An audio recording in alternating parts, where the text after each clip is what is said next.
This is Derailed Trains of Thought.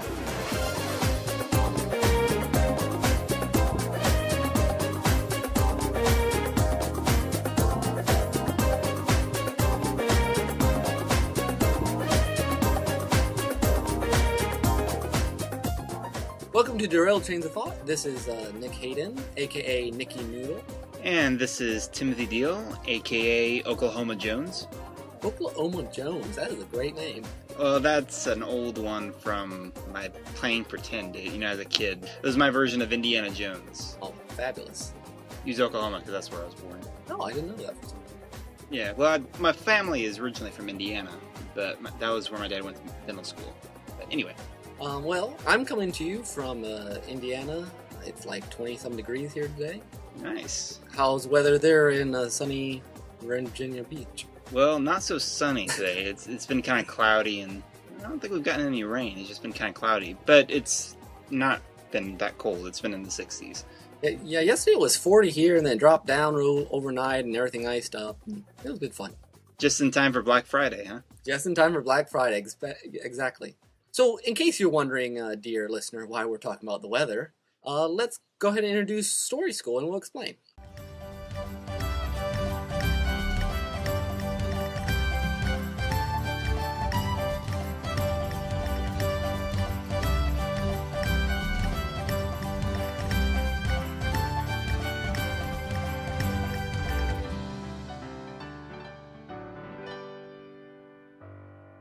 So this section is called Story School, where we talk about some aspect of storytelling that we think will be interesting and maybe be helpful to those of you who write, film, and or consume media. Anybody, exactly. Today's topic then is weather and or atmosphere, and talk about how it affects a story, how it can heighten emotions for a scene, and other such interesting factoids. So Tim, how about you pick a first weather meteorological event that we can discuss?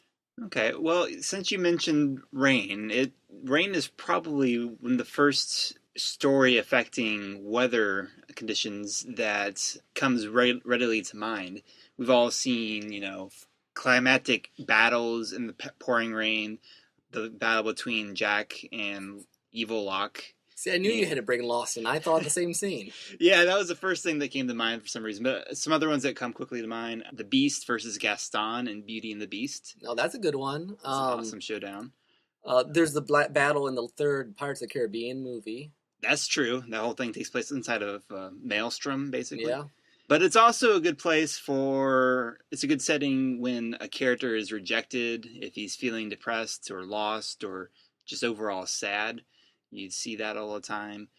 Or on the complete opposite end, sometimes you get romantic, really good times in the rain. Well, singing in the rain, for one. Where Gene Kelly he's happy and singing and jubilant because he's in love. And so everything is good even though it's raining.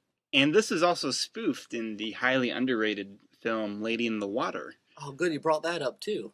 I was thinking of the same scene. This is sad. We're both thinking of the exact same examples. We could be in trouble.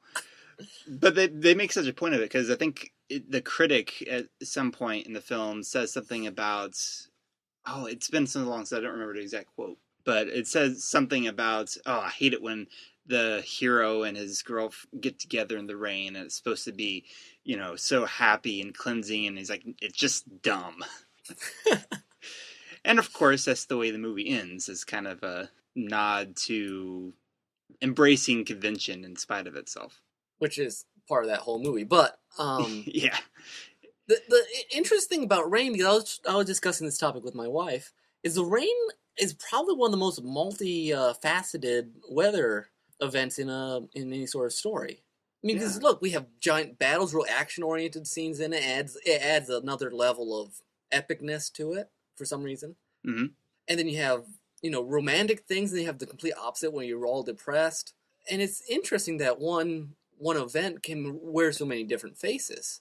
Well, I suppose that's because it's true for the, rain can take on many natures itself. It can be pounding in a thunderstorm, or it can be, kind of drizzling. And we can read a lot of different things into the rain depending on just the overall atmosphere and how the day hits us, I guess.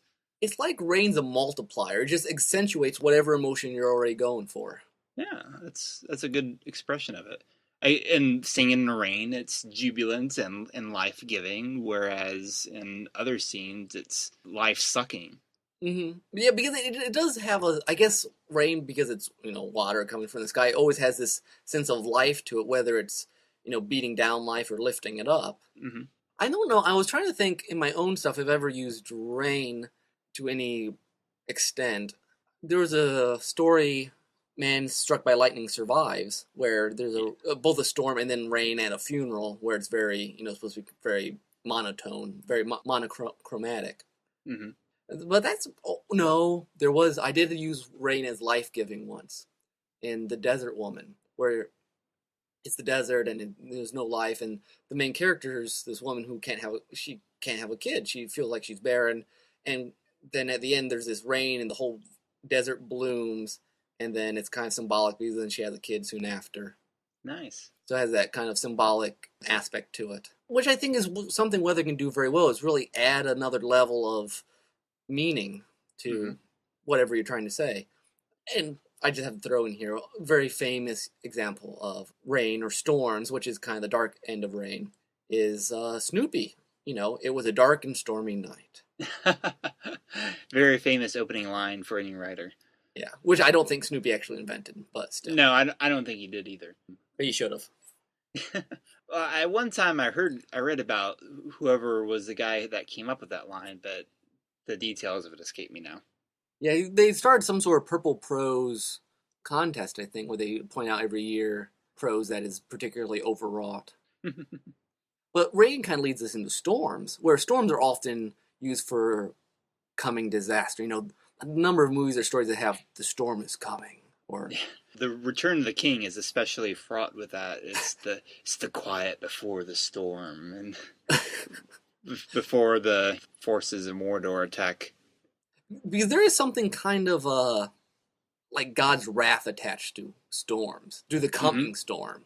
Yeah, and you use that feature of storms pretty directly in Local Man Struck by Lightning Survives. We don't want to give too much away, but the thunderstorm itself becomes a means of conversation between the main character and God. And Yes, really cool ending, I always thought. I really like that story. It's one of those that I'm like, will I ever write one quite like that again?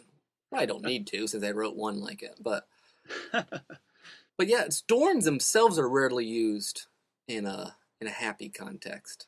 Not so much. I mean, rain can be, but a storm is Wheel of Time. For my birthday, I'm pretty sure my sister owns a bookstore. Is going to get me the newest Wheel of Time book. Hmm? The last year's book, can't even think what the title of it is. Oh, The Gathering Storm.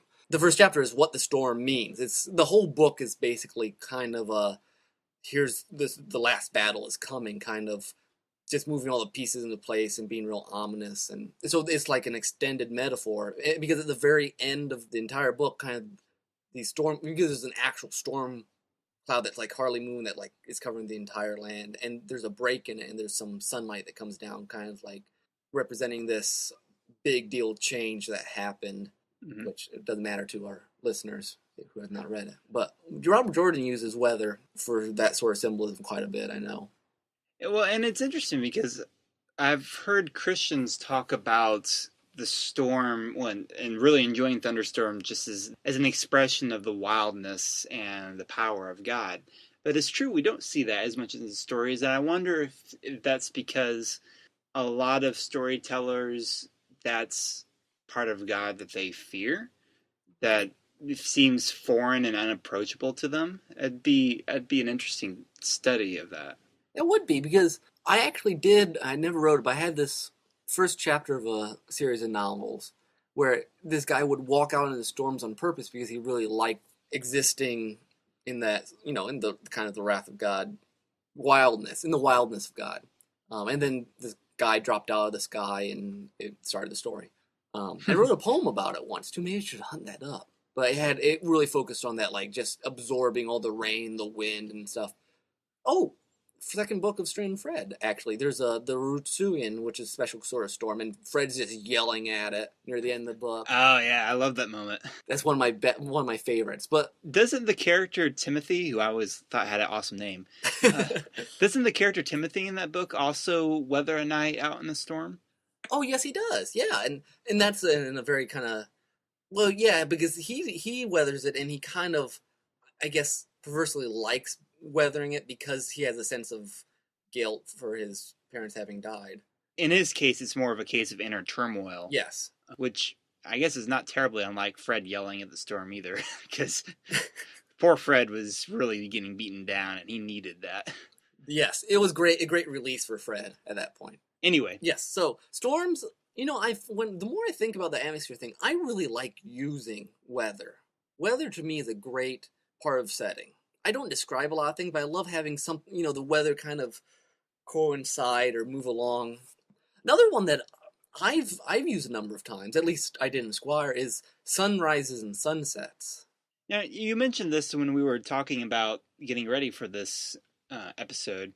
This is one that doesn't readily come to mind. So give me some examples of how you might have used it. Well, in the Squire, there's the last couple chapters all in darkness, and there's lots of things.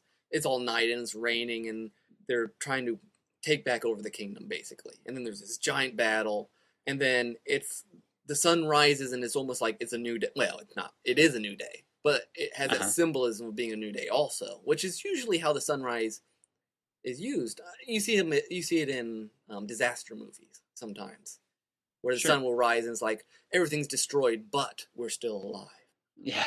Twister comes to mind for some reason. Exactly. I remember it was and this is a little different, but in City of Ember, I've not read the book, but in the movie, they get out of the city, out of the, the gate caves they live in, and they're like, "Oh, it's just darkness out here too." And then the sun rises and reveals this whole land they've never known even existed. Hmm. Nice. Well, sunrise also not directly related, but going towards where the sun comes from is like Voyage of Dawn Treader. There's a sense that moving towards the sun is moving towards something holy. Well, and then I guess riding into the sunset, we alluded to that at the end of our first episode, where the good guys ride off victoriously and into the setting sun, very golden atmosphere, Yeah, because triumphant. the those 20-30 minutes right when the sun's rising or setting are very unique, kind of special times of day. Hmm. Actually, filmmakers have a term for that. It's called the golden hour. And if you can film during the hour or two where the sun is setting, you can get some of the best looking lights that really, really films well because everything's just kind of bathed in gold. But that's So got to be hard timing wise. it would be. You'd have to rehearse in advance. They may get all of your settings. Everyone knows what they're doing during that very brief period of time that they film in. But they use it, and I've actually seen one Regent student film that major portions of it were all filmed during the golden hour. It must have taken them a lot of really careful preparation, but it looked really good. It was worth the effort. I noticed on the show 24, sunset and sunrise tend to exist for like the 5 minutes when they're opening the show, and they can just show shots of the sunrise. And otherwise, it's day or it's night. Because I couldn't imagine, trying to film a whole hour, because there's about an hour of sunset or whatever that a whole episode would take place in, Yeah, and that would take a lot of time when you only have like 7-8 days to film an episode. yeah, that's true. But yeah, sunrise sunsets I think is an interesting one that has to be used just right. But if you can time the events of, well, for me, your stories to go coincide with those things, I think you can do some interesting atmosphere, and you're stuck in your reader's head. It's a more limited kind of weather atmosphere use, but still effective. Yes. All right, so what's next? I don't know. I'm trying to think what other ones we had just thought about writing. Ice, snow. Again, this is much more specific, but it has that sense of deadness and, well, like deserts are kind of the same. Deserts have this idea of death, or this sort of desert heat, but snow especially can have a lifeless effect, a sense that everything's sterile. Mm-hmm.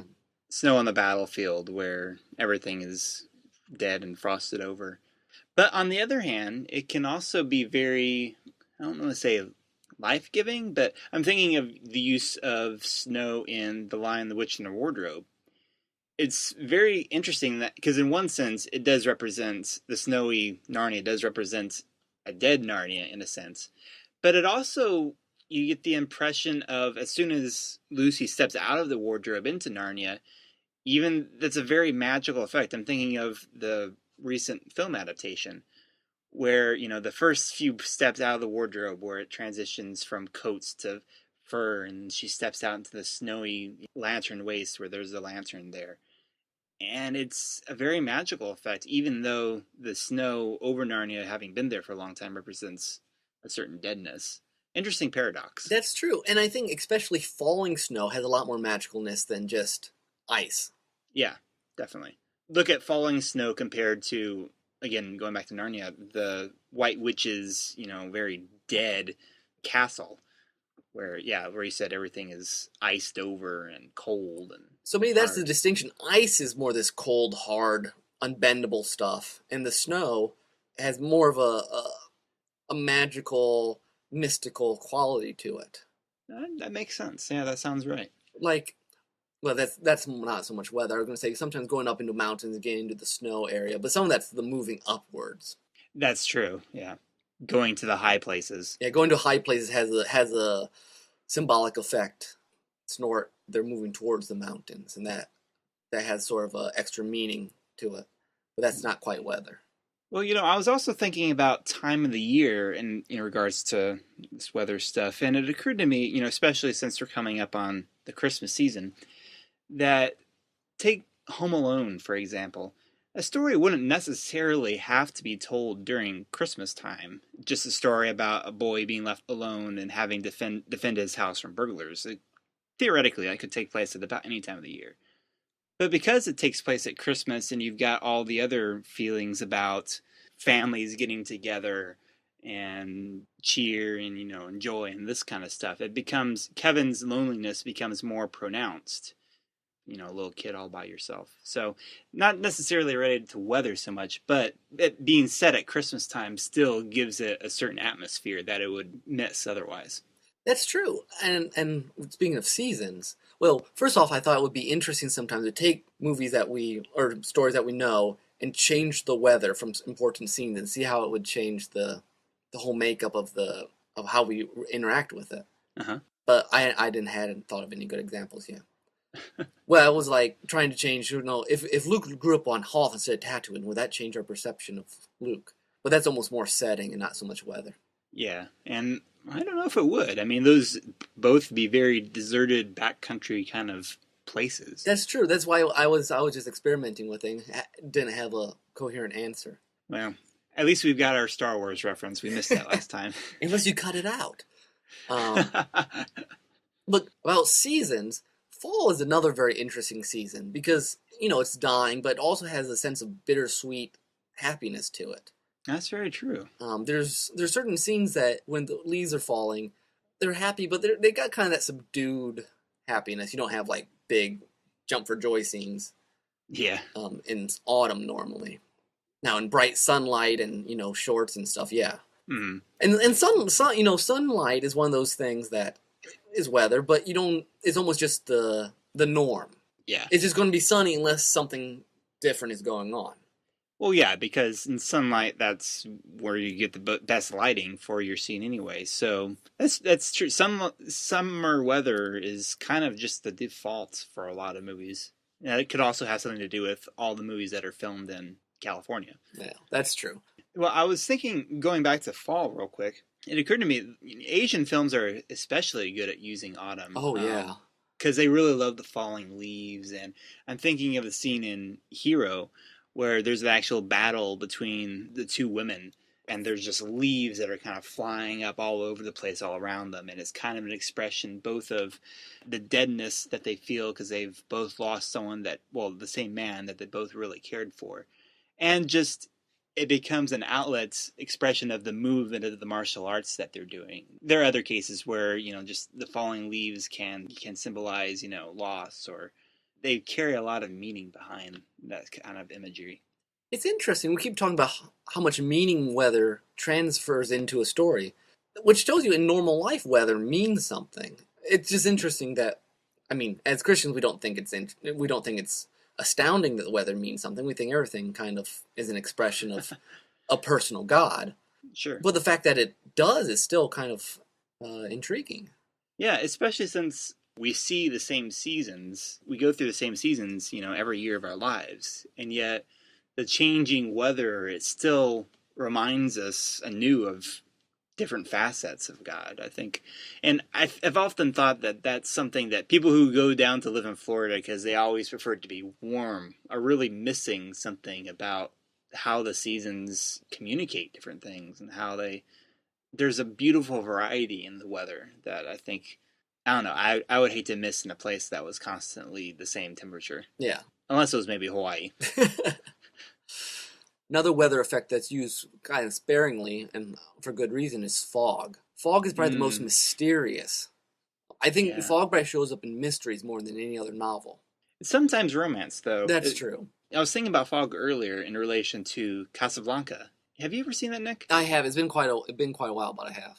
It's a fabulous movie, well deserving of its title as a classic film. But I was just thinking about that fog that is at like the closing scene Oh yeah. when When they go when out to Rick the and plane.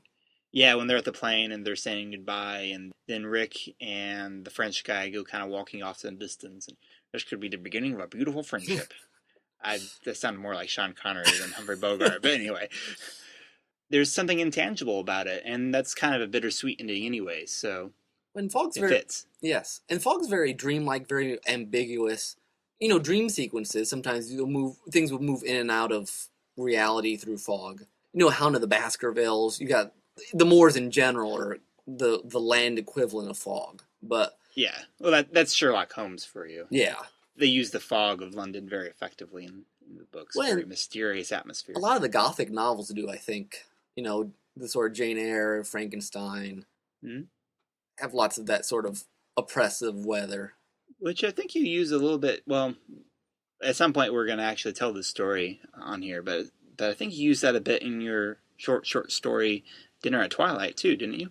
Yes, it's more. Yeah, I guess I did some. It's more cold and darkness than fog. Okay, is that more? That's more of a winter atmosphere Yeah, than. Okay. I like the cold. I like using coldness and darkness. I wrote a whole story, The Memory, that takes place basically in a world of ice, and it kind of symbolizes this. The main character has this dream she remembers from she thinks before she was born of lights and warmth, but nowhere on the earth is really warm, and she keeps moving into cold and colder regions looking for it. Hmm.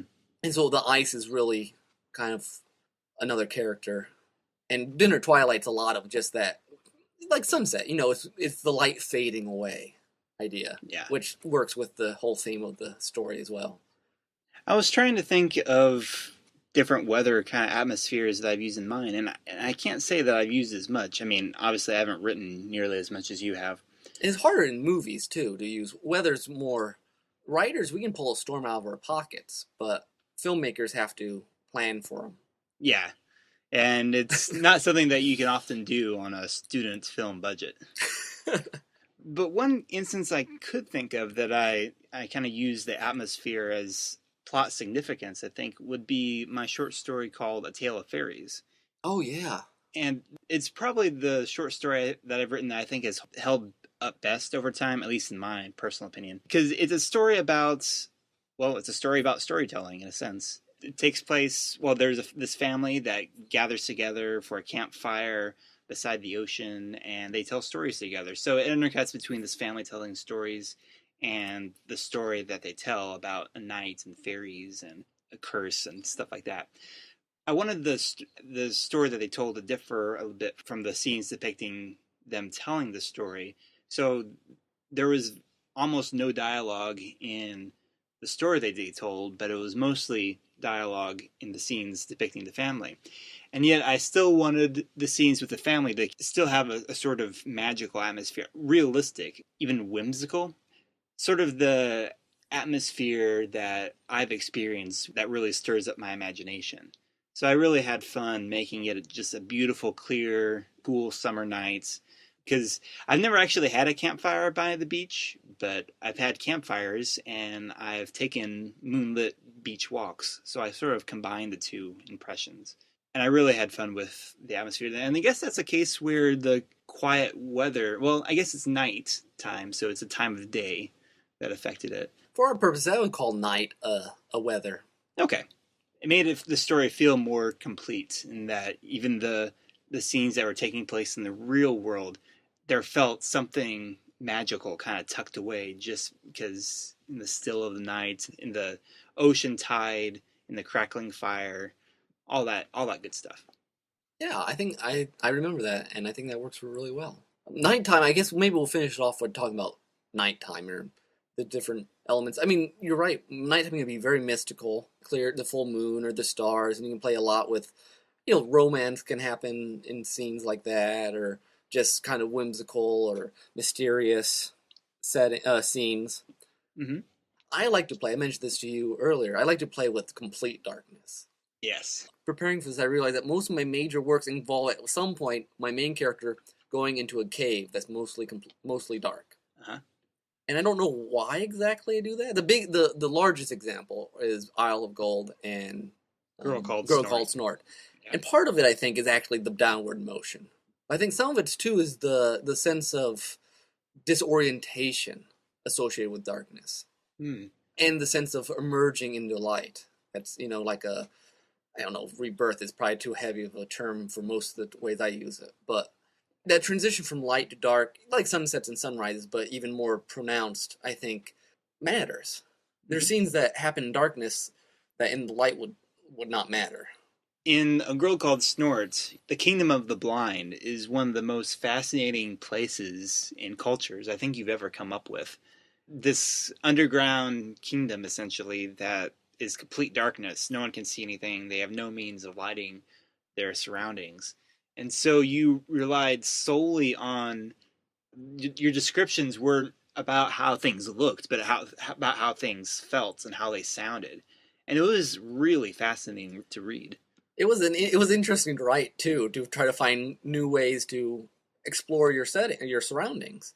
Because we And rely so much on our vision, so depriving your writer of that was a great exercise. and plus it was fun because from a cultural point of view, because not only do they have no source of light, they haven't had a source of light for many, many years.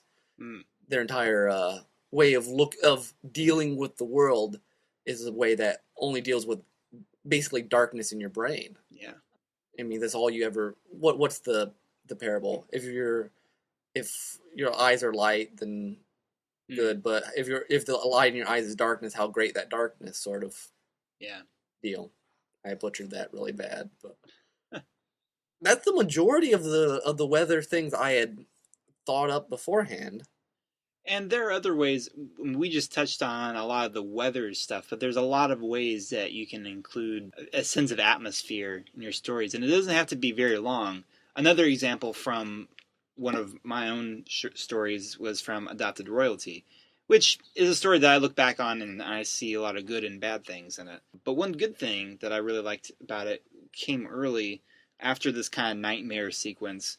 There's a paragraph break, and then this simple line: warm sheets, soft fabric, crackling fire. Ah. And I always love that because it's just 7 words that I think convey a very comforting atmosphere after having been surrounded by nightmares, essentially. Warm sheets, soft fabric, crackling fire. Ah. And the image I hope it conveys is, like a bedroom or just someplace home like. Yeah, I think completely right. The impressions of atmosphere, which includes weather but goes far beyond it, add tremendously to a person's involvement in the story. Hmm. Gives it another layer. I mean, it can be overdone because I've seen sometimes people try too hard, and you're like, okay, get past the description, get on to the good stuff. Well, for my style, a sprinkling or a sensation more than a full out description Yeah, suffices. And maybe sometime come back and talk about other ways to do atmosphere. sure. But yeah, weather's a big one for anything that's outside. I guess it doesn't help if you're like in an office building, I suppose. Unless sprinklers go off. That could make for a dramatic change. That's for sure. That's true. So we challenge you to use weather because you can. And if you're a filmmaker, that's a bonus to you if you can afford doing something really cool with the weather. That's true. So I guess that's Story School. I hope you enjoyed. And now we'll move on to soundtrack.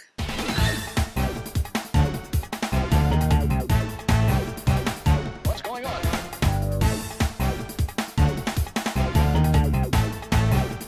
What's going on? What's going on? So I'm taking the first remix for the day. I picked one called Icy Peaks. I was just searching through the overclocked remix database, looking for things that relate to weather, hot, cold. I came across this one from a game I have never heard of.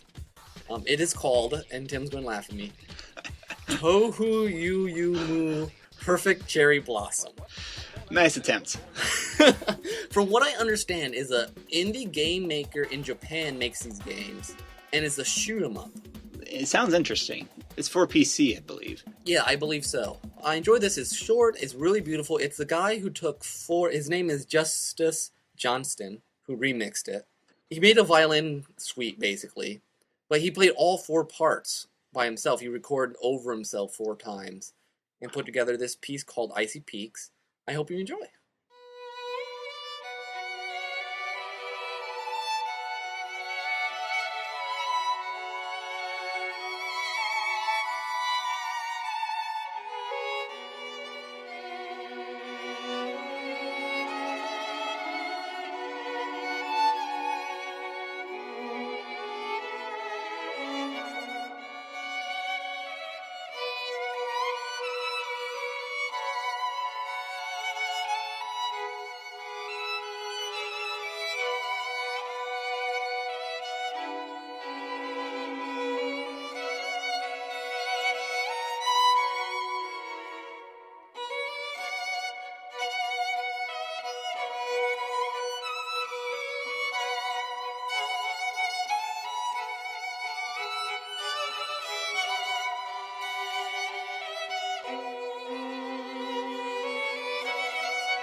Well, welcome back. I hope you enjoyed that little short string piece. Very beautiful. I really liked it when I rediscovered it. Next, we'll go into a section we call Project Update.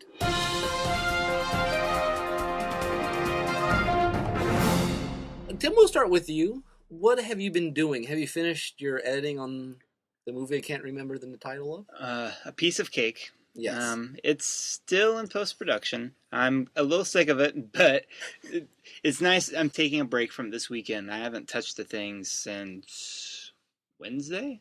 It's still coming along. We had our executive producer, well, a faculty member, take a look at it, and he had a number of things that he wanted to have us try to tighten it up a bit. So it's not going to be 18 minutes. I always kind of knew it wouldn't, but we've already cut out I think a minute of it, or close to that, maybe. That's pretty good. Yeah. So work will continue on it next week, but since the semester is winding down and we got other schoolwork, final stuff that we got to get to, it should be wrapping up pretty soon here. I mean, I'll have to. Our final deadline is not until April, but we kind of need to have the picture of Final Cut locked before the end of the semester. And so the next few months, at the beginning of next semester, will be devoted to audio and color correction and things like that, which some of it I'll have a part in, but some of it I won't. So, and it'll be kind of spread that work around a little bit more.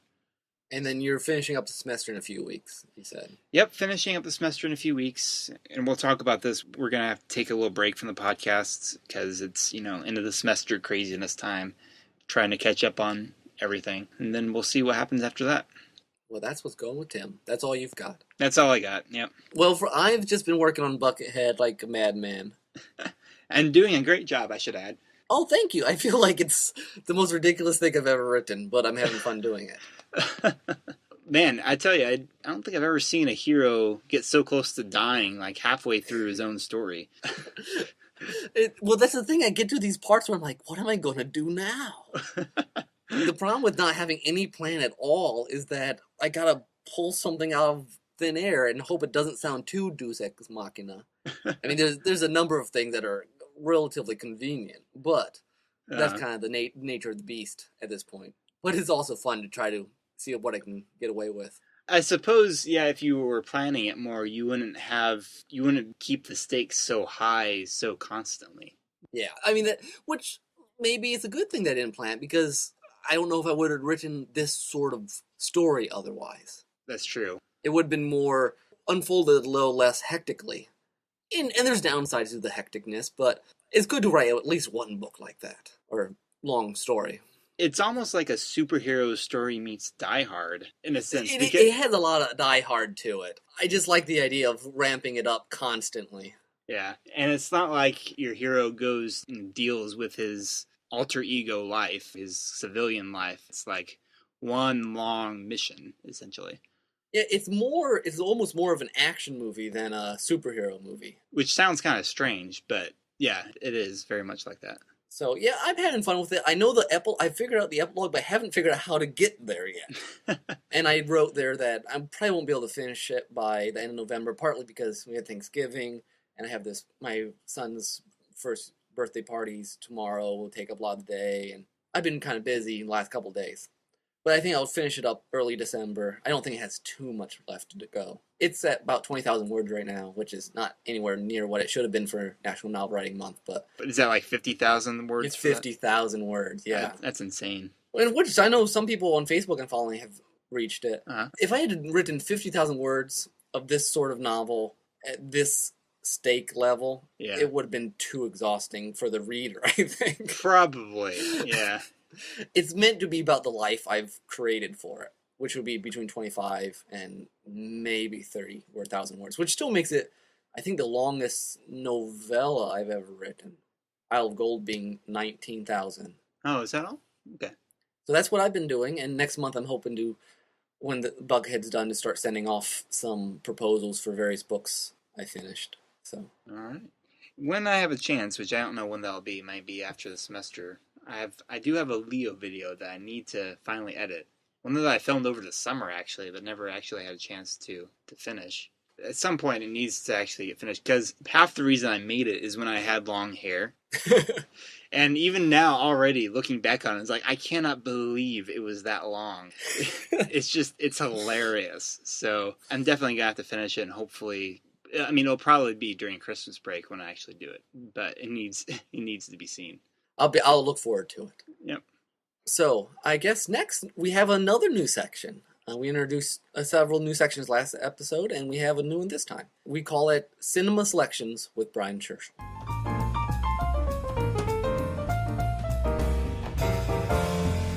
So, Cinema Selections with Brian Churchill is when I interview my friend Brian Churchill, who has watched many, many classic movies.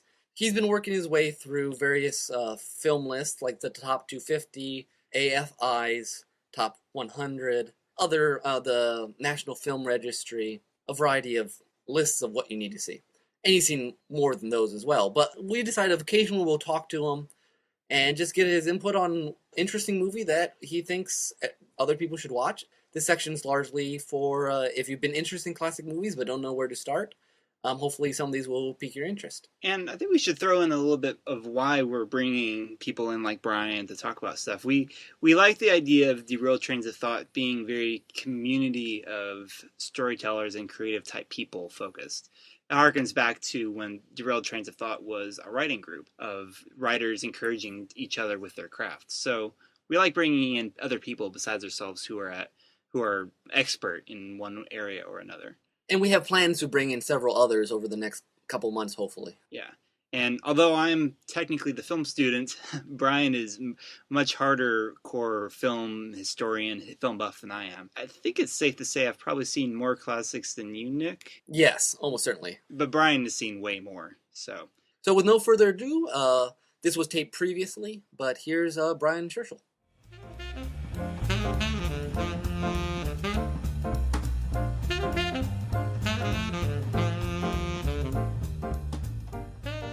Brian's been great at introducing me to a variety of movies that I have always meant to watch, but haven't.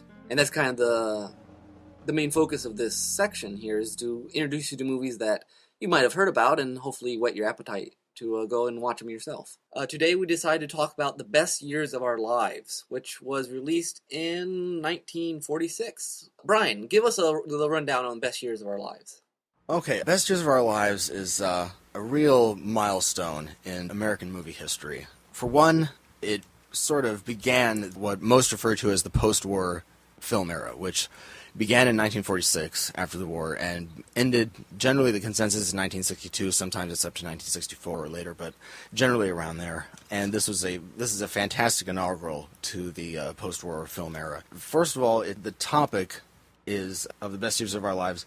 It's about 3 servicemen who returned from World War II, and each of them from a different section of society. And then they have to go about picking up where they left off with their jobs, their relationships, and life in general. They are returning to a fictional town, but the town is modeled after Cincinnati, Ohio. And so this was a big, big film, especially for returning veterans and for just everybody in America after the war was over. So a big, big milestone there. It was one of the first films to be put on the National Film Registry when it was created in 1989. It's produced by Samuel Goldwyn, directed by William Wyler. Fantastic director. It won 7 Oscars, including Best Picture, Best Director, Best Actor, and many others. Best Music, many others. The cast, very big list of stars, including Myrna Loy, Frederick March, Dana Andrews, Teresa Wright, Virginia Mayo, Harold Russell, and Kathy O'Donnell, and entertainer Hoagie Carmichael. The music is by Hugo Friedhofer. This film is about 172 minutes, almost 3 hours long, but it feels more like 2. It's a very well-crafted story. Weiler is known for doing very, very perfectionist work, and this is possibly the best example of it. But that's the basic rundown of it. It's a drama, but it's not it's nothing that weighs you down. I mean, it has a great ending, has a great feel throughout, and just getting the feeling of post-war America. This movie is like pretty much it. I mean, this is one of the best examples of post-war filmmaking. So it's a good window into the time period and culture, as well as being a good movie. Oh, absolutely, yes. I recently saw this film with my grandmother, who's now she's going to be 89, and the memories just flowed back into her head, and from the time that she lived through it. And it was really amazing to watch. I mean, she recognized the songs, she recognized the looks of what the 40s look like. It's a fantastic window into the second half of the 40s. That sounds very good. I'll have to pick that one up soon. You said there were 3 main characters, correct? Mm-hmm. And are their lives intertwined, or are they kind of parallel? We watch parallel lives unfolding. Oh, good question. It's actually both. They're paralleled, and they intersect each other in big ways throughout the movie. And because the way that it works is the 3 servicemen are returning from the war at the very beginning of the movie, and they meet each other and are acquainted, and they realize they're from the same town. And so that there's the first meeting, and then the rest of the movie, there's the kind of intersection and the collision sometimes of the characters in it. One of the big things with Best Years of Our Lives is an actor. Well, he's not really an actor. He definitely appeared in it. He's just not a professionally trained actor. His name's Harold Russell.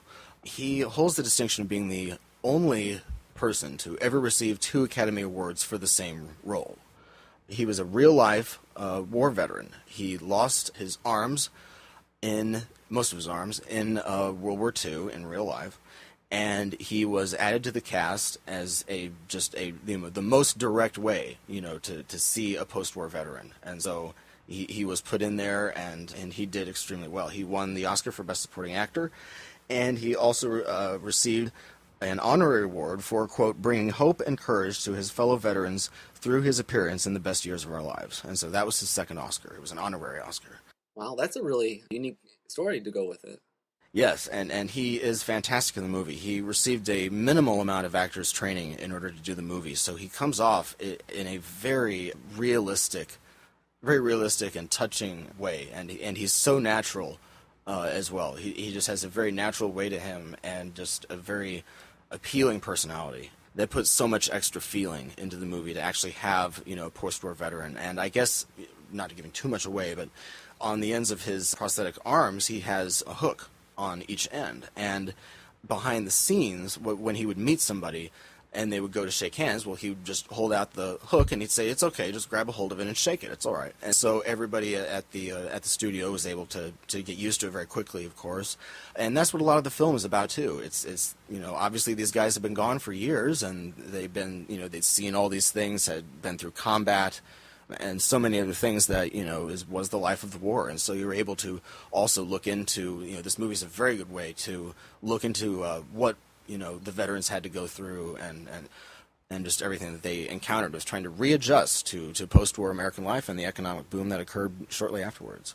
Although they, at the time in 1946, they had probably only a little bit of an idea how much the post-war boom would actually do to our economy, which was, of course, huge. So say someone watches this movie and they're like, okay, this is really good. Well, I would like more movies that kind of give me an insight into war, readjustment after war. Any just quick list of other movies you might be able to recommend?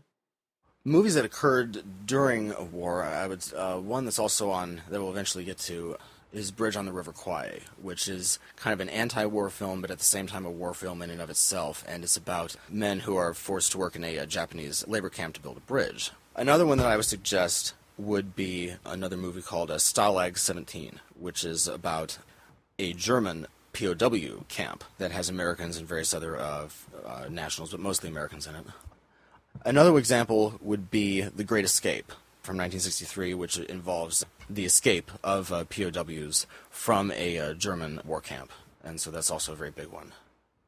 And another example would be Letters from Iwo Jima. Oh, I have not seen that. Yes, it's directed by Clint Eastwood, and it's the story of, it's told from the Iwo Jima, the Japanese side of the Battle of Iwo Jima. And so it shows, it's all, almost literally all Japanese spoken with English subtitles. And it involves just all of the things that they had to go through with, obviously, the Japanese war machine literally on top of them, telling them to do all these, what end up being really amazing feats that they really should not have been put through. But that's a really good follow-up as to, and that's a genuine war film. I mean, the whole battle is just taking place, and it's a very, very fantastic battle sequence.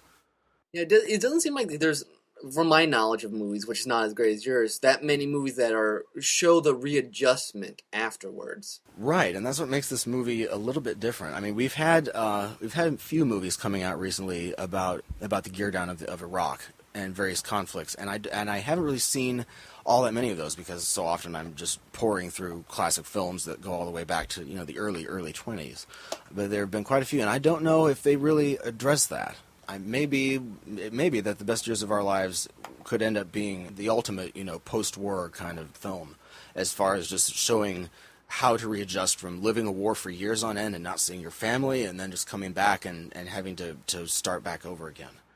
Betty Davis said that The Best Years of Our Lives was the greatest film ever produced by Hollywood, and that's quite a claim to make, and I think she may very well have been right.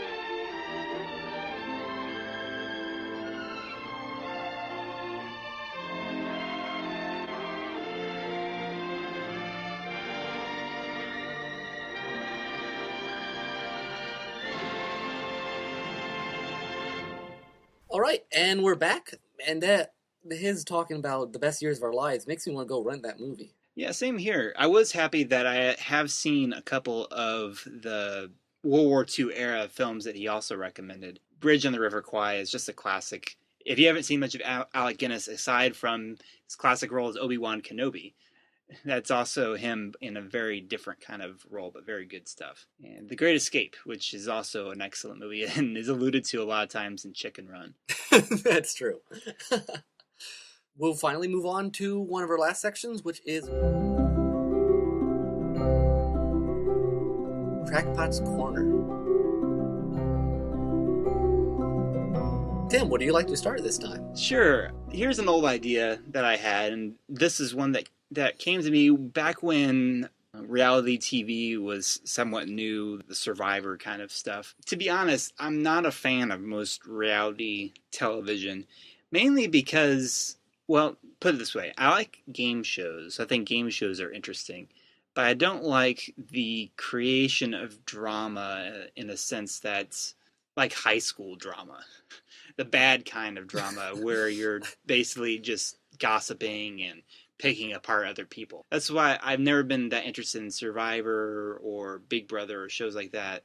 Although The Amazing Race can be interesting occasionally because that's more like an actual race to go to one place to another, how fast you can get there. It's more game show oriented. But if I was to produce my own reality show, what I think would be interesting would be to simulate an actual action adventure of sorts where I'm not sure exactly what kind of form it would take, but your contestants would be put in this situation where it was simulating some sort of like a plot line that you would see in an action movie, like a kidnapping or a bank robbery or something. And your contestant would be put in this situation and they wouldn't really know what was going on. I mean, they would know it was all a simulation, so they wouldn't, try to actually use lethal force or something, kill the extras, the actors. But it would kind of simulate that you'd have to go on the quest and act rather than just being, a race where you have to get through check marks. You actually would have to spy on actors who are acting like as mobsters or criminal overlords or, something like that. So like a very involved dinner murder mystery. Exactly. Something like that. And the trick would be to make it seem, semi-realistic without actually putting anyone in danger. Part of the conceit of reality TV is that it's not quite as, it's not nearly as dangerous as they make it look. These people are being followed around by camera people. They got crew all around them. But they want you to think that, they're putting their life on the line for this thing when they're not. So that would be one way to make sure that someone who had no idea what was actually going on, didn't mistakenly get involved. But I think it would be just a very interesting take on it. How would your average Joe Schmo adopted these situations on the fly? Could you get an actual action hero that isn't scripted through cool lines and quick thinking and stuff like that? I think it would be a fun experiment. I think that'd be great. You would have episodes like there's a bomb in the building 8 blocks down, it's going off in a half an hour sort of thing. Sure, that could be one.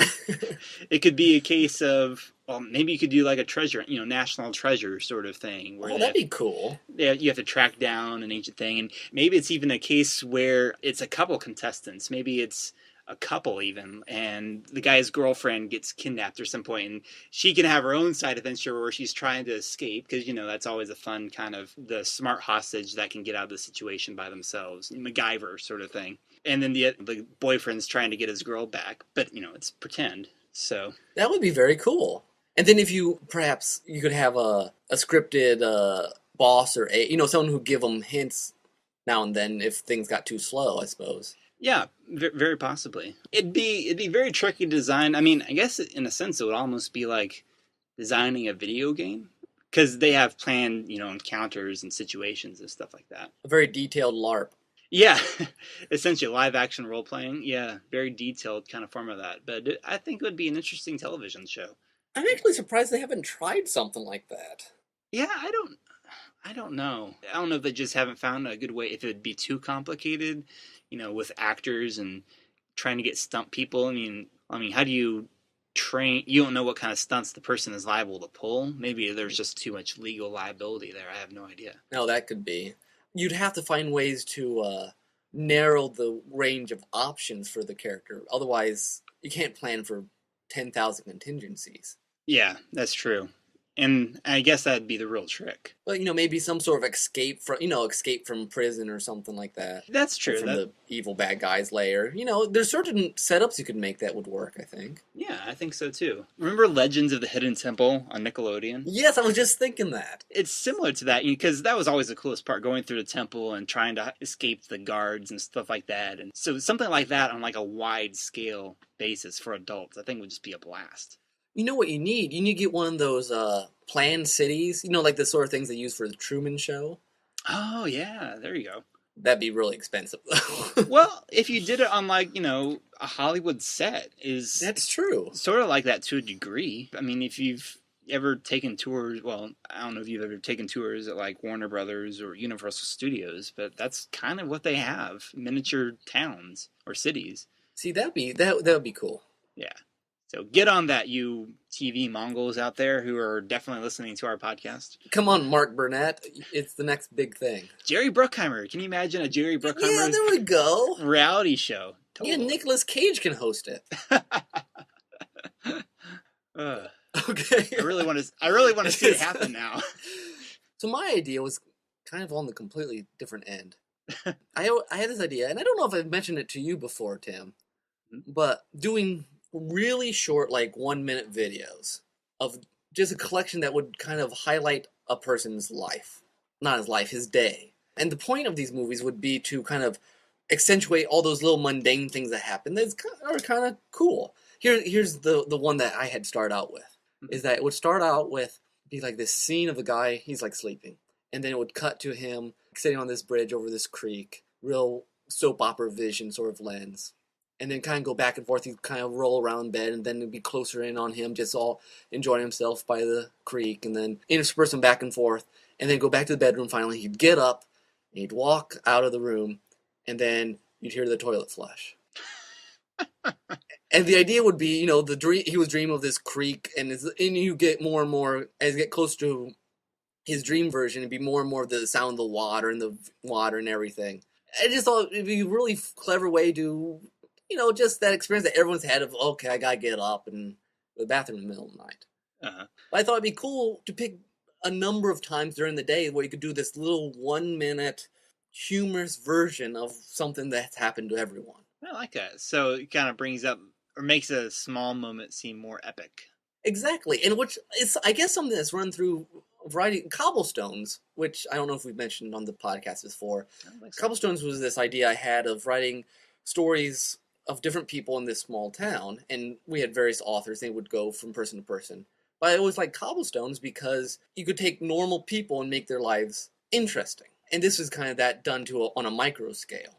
You take just one guy's life, or his day, and just, make epic moments out of things that happen to everyone. I like that. Shine light on those things that we take for granted. I'd be interested to see how many episodes you can milk out of that. I think it'd be really cool. I think it'd make a great little web series. I just don't have the resources or time to put that together. And it seems like it'd be very doable, actually. Unlike my, major budgeted, $1 million kind of reality show. That seems like something that could be done if you have the right ideas and the people and resources to do it. It sounds very affordable. Yeah, if you had a group of people in, a couple months, you could put together a number of them, I think. You'd have the same limited number of actors. You'd be a limited number of sets.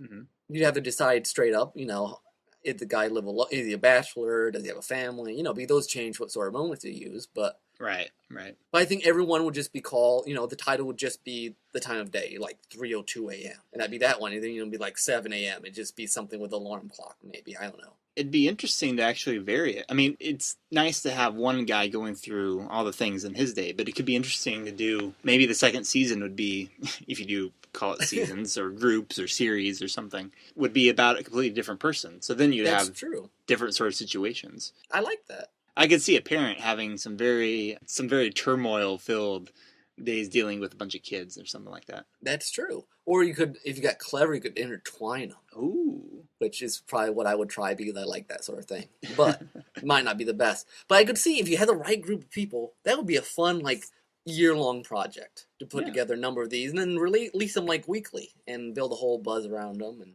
Nice. or maybe more than weekly if they're only a minute. But yeah, so that's my idea. We'll have to tuck that idea away somewhere and keep it in mind. That sounds very doable, actually. Yeah, so someday when you're trying to hit it big, you can start with that. Yeah. Make it go viral. All right. I'll do that. All right.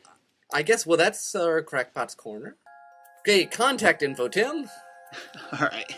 As always, you can email us at derailedtrains@gmail.com or leave us a comment at our website, derailedtrainsofthought.blogspot.com. As we mentioned earlier, our next podcast will come out not in 2 weeks, but on probably December 23rd. Yeah, To adjust for Tim's semester ending and things going on here. holidays is always a busy time in general, so And we'll probably be filming in the same location. yes, we're not filming but recording. Filming, yeah, that's true. It's a video podcast! Don't say that. No, it's not going to be video broadcast. But yeah, it should be for an exciting one. We'll be recording in the same place, and it'll be something a little different. But with that said, let me talk real quick about my soundtrack choice. This is from the game Diablo, very popular PC game that I never played. This is called Wet Grass Inspired, and it's by a remixer called Am I Evil. He's done a lot of good stuff. I was very tempted to use another one of his remixes called Death on the Snowfield, which is also very atmospheric, weather-oriented like our last one. And it's got one of my favorite game songs of all time, Terra, from Final Fantasy VI. But it's also a very depressing song. Well, not depressing, but it's very sad. Hence the name Death on the Snowfield. So I decided to go with something that was a little mellower to kind of go out with, and again, this is called Wet Grass Inspired. You hear the sound kind of like rainfall. We talked about rain earlier in the episode, which it doesn't go through the whole song, but it sets the mood really well. The very mellow song kind of continues through, and it's a very old one, so some hardcore audio remixer people might notice its age, but it's still very, very good, I think. All right, sounds good. So with that, I guess we say goodbye. This is Nick. This is Tim. Adios. See you next time.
Next time on Derailed Trains of Thought. Well, Sonny, if you had been around as long as I have, you would have known that writing is not as easy as you think it is. Oh, I hear you there, man. I'm telling you, I wrote some things back then that were just awful. There's a few good things, but most of it's just wretched. You young whippersnappers need to learn that you always got to improve, and don't be too proud of what you got done, because someday you'll look back on it and you'll be like, oh, that's awful.